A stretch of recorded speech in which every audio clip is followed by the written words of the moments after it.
안녕하세요. 네, 오늘 여러분께 한 서너 차례 예고해 드린 대로 여러분께서 참 좋아하시고 또 언제나 논쟁적인 인물인 이 시대의 최고의 저널리스트 네, 조갑재 대표님 모셨습니다. 네, 저한테는 언론계 선배님이고 또 노무현 때부터 시작해서 함께 싸우고 또 제가 참 여러 차례 뵙고 조언도 받고 그랬습니다. 근데 김삼석 때문에 정말 거의 10여 년 만에 다시 뵀을 때, 조갑재 선생님과 저는 여전히 이렇게 만나야 되는구나, 이런 생각했습니다.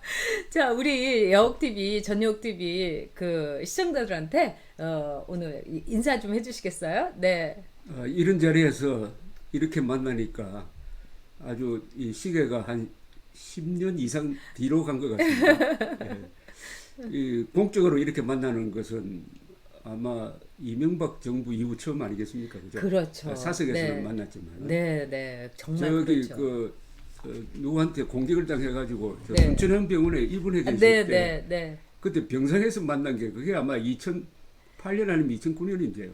그렇죠. 예, 네, 예. 네. 근데 요새 아주 열심히 하시고 더구나 글 쓰시는 게 네. 그게 얼마나 이게 사람을 상쾌하게 만드는지 제가 가끔 조갑재 TV에서 낭독해 드리는 거 아시죠? 네, 알고 예, 있습니다. 그래서 많은 분들이 얘기하시고요. 고맙습니다. 그러니까 공통점이 하나가 있습니다. 기자 출신입니다. 네. 예, 그래서 그때 김삼석 때문에 이제 또 고소당하고 그러니까 예. 저도 참 심란하고 예, 언제까지 예. 이런 일을 당해야 되나 이러는데 그래서 그냥 다 그냥 때려치우고 싶었는데 그때 이 조갑재 대표님께서 저보고 우리의 무기는 글을 쓰는 거다. 예, 예. 끝없이 쓰자 이러셔서 제가 정말 울컥한 가운데서 큰 용기를 받았습니다. 네. 이 대한민국에서 글 쓰고 방송하는 사람들의 동기가 거의 다 분노입니다. 분노. 네. 화가 나서 그러는 거죠. 그렇죠. 네. 자, 지금 많은 분들이 이제 인사해 주시고 계시고요. 자, 오늘 그래서 큰 주제는요. 조갑재 대표와 내일을 말한다로 잡아봤습니다. 그동안에 우리 우파는 맨날 과거에 얽매여 있다는 둥, 뭐 옛날엔 이랬다, 라떼 꼰대다 이런 말 하는데 조갑재 대표님은 정말 늘 내일을 향해 계신 분이에요. 그래서 저는 이제 라이브를 하고 이제 영상물을 올리시는데 본인께서 썸네일도 다 만드시고 그다음에 자막도 넣으시고 그다음에 송출은 물론이고 내 편집까지 다 하신다고 이래서 굉장히 제가 놀랐습니다. 이런 분이세요. 주로 핸드폰으로 합니다. 저는. 네. 핸드폰으로 하고 저는 이 기자 생활하면서 제일 중요하게 생각하는 게 스피드입니다. 네. 속전속결. 네. 그리고 어떤 그러다 보면은 졸속이 됩니다. 아, 그러니까 그래도 괜찮습니다. 그러니까 뭐든지 빨리 하면은 나중에 고칠 시간이 있습니다. 네, 네. 김영삼이라는 사람이 여러 네. 가지 다른 부분에서 좀 모자란 점이 있었지만은 왜 대통령이 되었느냐 하면은 그분은 타이밍을 놓치지 않는 사람이었어요. 그렇죠. 그래서 조합재 선생님께서 정말 어떤 때는 저도 봤는데 뭐 강연 때문에 김포공항에서 거기서도 영상물을 그렇습니다. 올리시고 예. 이래서 제가 역시 이 어떻게 보면 독일 기병 같은 몽골 기병 몽골 같은 기마군들 제일 좋아하는 예. 진짜 컨셉입니다. 네 그래서 저도 이거는 제가 나이도 이렇게 조갑재 선생님하고 저하고는 뭐 이렇게 딱 보시면 많이 차이 안 날 것 같지만 45년생이시고 너무나 네. 정정하시고 저는 59년생이니까 예. 그래서 조갑재 선생님께서 우리 6070이 한번 오늘 2030을 얘기를 해보자 이러셨어요. 네 그리고 우리 삼봉님으로 드완에서 삼봉으로 아이디를 바꾸셨습니다. 너무 존경하는 조갑재 선생님 반갑습니다 이러면서 또 슈퍼챗을 해주셨어요. 드완님 감사합니다. 우리 드완님하고는 이 미니 정모의 날 아주 돼지갈비집에서 정말 너무 즐거운 시간을 26살 두 청년하고 우리가 보냈습니다. 네, 다들 어서 들어오시고 카나님도 일본에서 KJM님 네 언론계의 전설이다 정말 그렇죠. 우리 카나님께서도 애국의 초록물결 한번 늘 해주시는데 오늘도 네 감사합니다. 제스퍼 네 우리 멤버님 네. 조갑재 선생님 2030으로서 좋은 말씀 귀담아 듣겠습니다. 네, 김재원님께서 저희가 2030이 꽤 다른 채널에 비해서 많았는데 오늘 요즘 들어서 더 많이 늘었어요. 네, 이흥원님도 들어오셨네요. 아찌모리님, 네, 지금 편집 썸네일 다 하신다니까 다들 멋지다고. 네. 감사합니다. 예. 네, 자 그러면은 일단은 그 조갑재 대표님께서 뭐 어떤 말씀이든지 해주셔도 좋은데 국힘의 당 대표 선거 예. 관전평 좀 말씀해 주시죠. 네, 아주 이게 흥미진진하고 네, 역시 젊음이라는 게 네. 이렇게 좋구나. 선생님 조기가 카메라예요. 네, 네, 또 이 젊다는 게 역시 특권이구나 하는 걸 아. 느꼈습니다. 네, 토마스 제퍼슨이라는 사람이 이런 이야기를 했습니다. 모든 세대는 자신들의 운명에 대한 주권이 있다고 그랬어요. 그러니까 2030 세대에 대해서 제가 이야기하는 것은 그냥 이 훈수도 아니고 네. 교육도 아닙니다. 네. 그러니까 여러분들이 살 세상은 여러분들이 결정하는 거니까 나이 많은 사람들로서 할 수 있는 조언 정도지 네. 이래라 저래라 하는 거는 아. 이게 주권 침해다 이거죠. 2030에 대한 그러나 2030 세대가 이준석이라는 36살 네. 인물에 의해서 활성화됐다 이겁니다. 아, 네. 이게 제일 좋아요. 네. 에너자이즈 됐다. 네, 더구나 젊은 세대가 에너자이즈 되면 나라가 분위기가 바뀌어버립니다. 네, 그래서 요새 이야기하다 보니까 이 40, 50 세대가 조금 초라하게 보였어요. 그러니까 60대 이상과 2030 세대가 손잡고 네, 누구는 좀 이런 이야기를 하던데 우리나라에서 가장 삐딱한 세대가 네. 40, 50 세대고 아 진짜 그래요. 가장 네, 유능한 세대가 60 이후 세대고 네. 2030 세대는 제가 보기에는 가장 영리한 세대 같아요. 아 영리한 세대다. 영리한 세대. 어, 그러니까 이 사람들이 중요시하는 게 실력, 네, 실리, 네. 실용이 아닌가 하는 생각이 듭니다. 아. 그래서 이 대화가 통한다 이겁니다. 네. 제가 조갑 연습하고 이제 대화가 통한다. 근데 지금 이제 오늘부터 여론조사 하고요. 그다음에 토론도 이제 3번이나 남았다고 하는데 지금 당심하고 민심하고 이 반전이 있을 거다. 뭐 이런 얘기도 있어요. 그리고 이 여론조사와 이 당심 여론조사에서도 높게 나오지만은 이 변화도 있을 수 있다. 근데 어떻게 예상하시는지요? 저는 당심이나 민심이 거의 같이 갈 거라고 보는데요. 네. 뭐 지금 여론조사 그대로 가지 않을까 하는 생각이 네. 듭니다.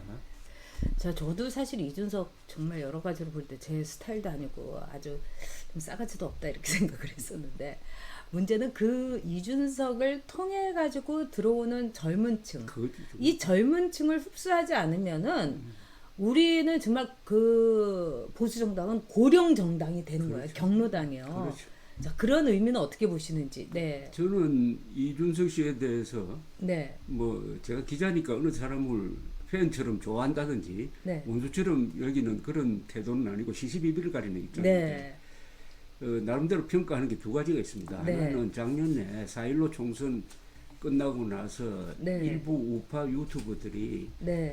부정선거 특히 네. 사전 투표, 사전 개표에 부정이 있었다고 했지 않습니까? 네, 그 네, 황당무계한 네. 이야기인데 아니 미래통합당에서 그 문제를 정리를 안 하더라고요. 네. 근데 이준석 씨가 제일 앞장서 가지고 그렇게 하면 안 된다. 그렇게 하면은 다음 선거에서 우리가 불리해진다. 네. 다음 선거에서 사전 투표를 안 하게 된다. 네. 그럼 선거에서 진다. 네. 거의 고군분투했습니다. 물론 네. 하태경, 오세훈 그리고 몇몇 사람이 이건 부정선거가 아니라고 이야기를 했지만은 목소리를 가장 높인 사람이 이준석 씨였어요. 나는 그때부터 좋아하는 마음이 생기기 시작했어요. 그러셨어요. 그럼 최근에 이야기 보니까 홍콩 시위에 네, 네. 참여를 했더라고요. 그렇죠, 그렇죠. 2019 네. 그 두 개, 네. 그건 다른 사람이 안 한 거예요. 네. 자, 언제나 명확하게 연결을 해주셨는데, 근데 이 4.15 이 부정선거다 이래서 조갑재 대표님도 지금까지도 사람들이 욕을 많이 먹고 있습니다. 네네네. 그러니까 오늘 제가 모신다고 하니까 물론 다들 좋아하고 존경하지만 4.15 부정선거 그래서 왔다 갔다 하다 막 이러면서 무슨 언론이냐 막 이래서 제가 4.15 부정선거 없었습니다. 그 부정선거 개념을 넓혀가지고 뭐 돈을 많이 뿌렸다든지 하는 것까지 부정선거에 집어넣으면 몰라도 네. 개표 투표에서는 부정선거가 없었고 우리나라에서는 그런 일이 있을 수 없는 시스템이거든요. 네. 지금 또 이게 하고 있는 게 이게 전산 투표가 아닙니다. 이건 수개표입니다. 예. 그걸 자꾸 혼돈을 하더라고요. 네. 자, 근데도 4.15 부정선거를 가지고 여전히 아직도 많은 보수 유튜버가 집착하고 있어요. 그건 어떻게 보세요? 자, 이제 이거 네. 심각하게 정리를 하고 제가 말씀드려야 네. 되는데 한국의 우파가 이렇게 곤혹스럽게 돼버린 가장 큰 이유는 음모론입니다. 네. 음모론에 빠져가지고 우파 내부를 분열시켜 버렸어요. 그리고 중도나 좌파가 보기에는 이상한 집단으로 몰리게 되었습니다. 네. 이 음모론이 몇 가지가 있는데 가장 최근 음모론은 트럼프가 부정선거로 떨어졌다라고 하는 네. 음모론. 네. 그 앞에 이 4.15 부정 투개표 음모론. 네. 그들로 올라가면 더 있어요. 네. 광주 사태 때 600명의 북한군이 들어왔다는 음모론. 네, 그것도 네. 사실이 아니지 않습니까? 예. 등등 이런 것에 빠져버리니까 이 우파는 좌파와 싸울 때 제일 경계해야 될 게 좌파를 닮으면 안 됩니다. 아, 좌파가 네. 선동하니까 우리도 선동한다 하는 네. 순간부터 우파는 존재 의미가 없어요. 아, 네. 우리는 진실을 앞세워야 합니다. 네. 그러니까 진실을 앞세우고 그 위에 정의를 세워야 그 정의가 자유를 지킬 수 있는 겁니다. 진실, 정의, 자유 이렇게 삼천구두려거든요. 네. 네. 자, 우리 루이스 제스퍼님께서 조갑재 선생님이 2030에 대한 의견 기대합니다. 또 우리 고옥주님께서도요, 네, 슈퍼챗으로 조갑재 선생님 환영해 주셨어요. 네. 자, 백은님께서는 어렸을 때부터 조갑재 선생님 글 읽고 하루 종일 고민한 적도 있고, 정말 많이 배웠고, 많이 저도 변했다면서 정말 반갑다고 이러셨어요. 네. 자, 그래도 KJ님 사전투표는 절대 하지 않을 거다. 저도 사실 사전투표는 혹시라도 그런 생각은 있는데, 자, 그런 점에서 이번에 국민의힘 당대표 선거에 보시면서 이거는 굉장히 이렇게 특징적인 거다. 이번 당대표 선거는 이렇게 정리할 수 있다. 어떻게 보시겠습니까? 제가 당 대표 선거뿐만 아니라 최고위원으로 나온 분들의 연설을 다 네. 들었어요. 네, 네. 다 들으면서 지금 언론에 별로 보도 안 하고 있는 게 네. 이 청년 후보로 나온 청년 최고위원 후보로 나온 사람들이 5명입니다. 네, 그리고 네. 한 사람 뽑죠. 네, 네. 이 5분들이 대단해요. 네. 깜짝 놀랐습니다. 아, 어떻게 보면 이 5분들의 식견이 이준석보다 나을 때가 있어요. 네. 그리고 이 5분들이 한결같이 박정희 정신을 이야기하는 거예요. 네. 아니, 박정희 정신으로 문재인 정권 바꿔야 된다는 이런 취지의 이야기를 하는 네. 사람들이 있는데 네. 첫째 굉장히 생각이 건강하고 네. 또 인물이 잘생겼어요. 아, 네. 또 기골이 장대하고 네, 남자의 맞아요. 저는 이런 2030 세대가 잘하고 있구나 하는 걸 보고 딱 하나 한국이 뭐니 해도 가장 공포의 악몽을 꾸고 있다면은 네. 우리가 잘못하다가는 이거 공산화되는 것 아니냐, 네. 김일성 세상 되는 것 아니냐, 네. 이 공포 아닙니까? 그렇죠. 이게 우리 한국 사람들이 모든 심리의 근저에 있는 네. 거예요. 그래서 이걸 보고 한국은 절대로 공산화는 안 되겠구나, 김일성 세상은 안 되겠구나, 이런 2030 세대가 있는데 네. 하는 안도감을 느끼게 되었습니다. 네. 그렇죠. 그리고 저도 이번에 그 이준석이라는 어떤 특정 인물이 아니라 이 이준석이라는 그 젊은 친구가 나와서 정말 보수의 파란을 일으키는 거, 저는 그게 굉장히 그렇습니다. 좋았어요. 네. 좋았습니다. 예. 그 이준석이 그만큼 보수의 파란을 일으킬 수 있는 원인, 또 이렇게 돌풍을 일으킬 수 있는 원인은 어떻게 보십니까? 좋은 점도 있고 나쁜 점도 있을 거 아니에요. 그 원인에 있어서는 보수가 그만큼 형편없었다는 얘기도, 정치가 이렇게 볼 수도 있고요. 우리 이제 참 이 말부터 이게 네. 정리가 안 되는데 네. 우리를 뭐라고 부를 거냐? 네. 보수라고 부를 거냐? 네. 우파라고 부를 거냐? 네. 아니면 대한민국 세력이라고 부를 거냐? 네. 아니면 자유진영이라고 부를 거냐? 네. 자유민주 세력이라고 부를 거냐? 네. 문명 세력이라고 부를 거냐? 네. 여러 가지 고민이 있습니다. 그죠? 문명 세력도 좋긴 좋네요. 한마디로 하기는 어려운데 저는 이렇게 네. 크게 이야기합니다. 우리는 문명 건설 세력입니다. 1948년 8월 15일 건국한 이후에 지금까지 자유민주 그리고 자유시장이라는 이 두 가지 개념을 버리지 않고 지금까지 문명을 건설했습니다. 네, 네. 위대한 문명을 건설했어요. 위대한 문명. 그렇죠. 그래서 우리는 문명 건설 세력이고 문재인 세력은 문명 파괴 세력입니다. 문명 파괴 세력은 세 가지를 파괴합니다. 첫째, 법치를 파괴하고 사실을 부정합니다. 그리고 과학을 파괴를 해요. 그래서 우리의 행복한 삶의 조건인 이 문명을 무너뜨리는데 네. 2030 세대가 이게 문명 건설 세력 편에 선 거예요. 그리고 우리 이 자유우파라고 불리는 이 사람들은 위대한 성취를 했죠. 그렇죠. 그러나 어디에서 실패했느냐? 정치에서 실패했습니다. 아, 국가 건설에서는 성공했는데 네. 정치에서 실패했어요. 한국에서 정치의 핵심은 이념입니다. 이념. 그러니까 이념 교육을 제대로 하지 않고 이념 맞습니다. 정립이 안 되고 예, 예. 하는 바람에 좌파의 도전에 무너져 가지고 문재인 정권을 만들어낸 거죠. 자, 정치에서 실패했다. 이거는 참 저도 한때 몸을 담았던 사람으로서 참 가슴 아픕니다. 근데 그 정치의 한 가운데 들어가 보면은 저도 이제 글 쓰고 그 방송하던 사람이었지만은 너무나도 이 여야 할 것 없이 반문명적이에요. 그리고 구태에 얽혀 있고요. 저는 깜짝 놀랐어요. 들어갔을 때. 왜냐하면 그때만 하더라도 폭탄주 같은 거 잘 안 마시고 막 이런 이미 이제 앞서갔던 분들 젊은 친구들은 그랬는데 허구한 날 폭탄주를 마시는 거예요. 그리고 정말 구세대식으로 술을 마시고 그러니까 참 지겨워서 혼났습니다. 자, 우리 이선혜님께서도요. 네, 슈퍼챗 해주셨어요. 네, 조갑재님 이렇게 오셔서 참 기쁘시다고. 자, 그다음에 우리 배그님께서도 네, 슈퍼챗 해주셨어요.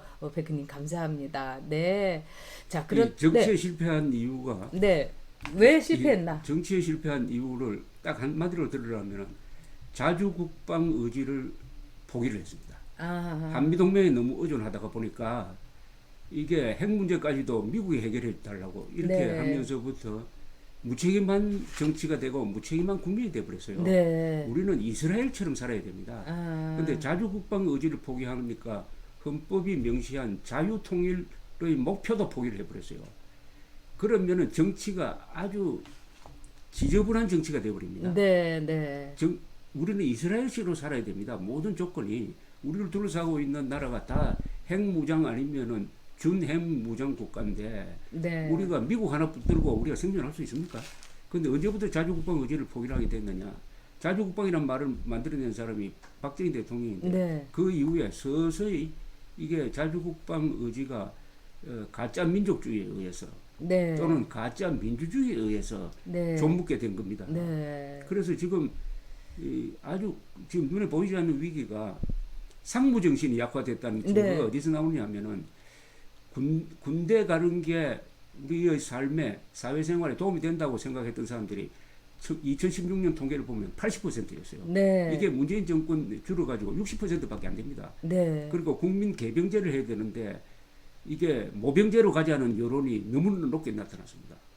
이 국민 정신의 타락입니다. 이거. 네. 모병제라는 거는 제가 볼 때는 앞으로 아마 위험합니다. 내년 대선에는 다 들고 일어나올 그 거고. 위험합니다. 예, 그리고 일단은 우리나라 재정 지금 다 거덜내지 않았습니까? 근데 모병제는 지금 굉장히 불가능한데 어떻게 보세요? 재정적인 면으로도. 네. 이건 또 헌법 위반입니다. 헌법에는 병역 의무를 명시하고 있지 않습니까? 그렇죠. 그럼 이건 국민 개병제로 가야 되고 국민 개병제는 국민의 정신을 지켜내는 겁니다. 네. 국민 개병제를 실시하면은 아무리 멍청한 사람도 군대 갔다 오면 정신 차리지 않습니까? 그렇죠. 그러니까 손에 총을 한번 잡아본다는 게 이게 다른 나라에서는 경험할 수 없는 한국 젊은이들의 특권이에요. 네. 총을 잡고 나라를 지킨다. 이 생활을 3년 하면은 달라진다 이겁니다. 네. 그리고 군대라는 것은 그 큰 대자를 써야 됩니다. 네. 우리나라에 있는 가장 큰 대학입니다. 네. 신입생이 매년 20만 명 들어와요. 재학생이 60만 명입니다. 이런 대학을 모병제로 하면은 어떻게 되겠습니까? 네. 자, 근데 군대 갔다 와도 개취급하고 무시당하는데 왜 가냐 이런 이야기를 이제 올려주시는 분도 있고 지금 이제 2030에 대해서 우리 별이님께서 이준석은 스스로 발광체가 아니라 반사체다. 2030의 반사체다. 이제 이렇게 좋은 표현이네요. 네.